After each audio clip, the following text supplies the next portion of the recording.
మేరకు కోవూరు ఎనమడుగు సెంటర్లో vehicle checking చేయడం జరుగుతుంది. ఈ వెహికల్ చెకింగ్లో ముఖ్యంగా హెల్మెట్ ధరించని వారికి ఫైన్ వేయటము, అదేవిధంగా ఆర్సీ లేని వారికి, అదేవిధంగా ర్యాష్ డ్రైవింగ్ ఉన్న వారికి, ర్యాష్ డ్రైవింగ్ చేస్తున్న వాళ్ళకి వెహికల్ని సీజ్ చేస్తూ డైరెక్ట్ ఎఫ్ఐఆర్ కట్టడం జరుగుతుంది. అదేవిధంగా కోర్టులో ఫైన్ వేయడం జరుగుతుంది. ఈ కొత్తగా అమెండ్మెంట్ అయిన తర్వాత ఈ ఎంవీ యాక్ట్ చలానాస్ అమెండ్మెంట్ అయిన తర్వాత ఫైన్లు విపరీతంగా పెరిగాయి.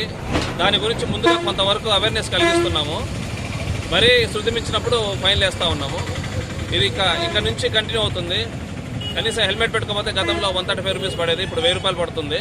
కాబట్టి పబ్లిక్ దీన్ని కొంచెం గుర్తుపెట్టుకొని అన్ని నామ్స్ పాటిస్తూ హెల్మెట్ సంబంధిత పత్రాలన్నీ పెట్టుకొని తిరగవలసిందిగా కోరుతున్నాను. అదేవిధంగా ర్యాష్ డ్రైవింగ్ చేయడం వల్ల ఖచ్చితంగా యాక్సిడెంట్లు పెరుగుతున్నాయి. అందువల్ల ఉన్నతాధికారులు ఆదేశాల మేరకు ఏంటంటే ర్యాష్ డ్రైవింగ్ ఉన్న వాళ్ళను గతంలో ఏదో ఫైన్ వేసి పంపించే వాళ్ళం ఇప్పుడు ఎఫ్ఐఆర్ కట్టేసి కోర్టుకు పెట్టడం జరుగుతుంది.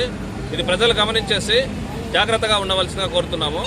ఈ యొక్క డ్రైవ్ అనేది ఇక నుంచి ఆల్మోస్ట్ రోజు కంటిన్యూ అవుతుంది. కాబట్టి ప్రజలు దీన్ని మనసులో పెట్టుకొని తగిన విధంగా జాగ్రత్తలు తీసుకొని డ్రైవింగ్ చేయవలసిందిగా కోరుతున్నాను.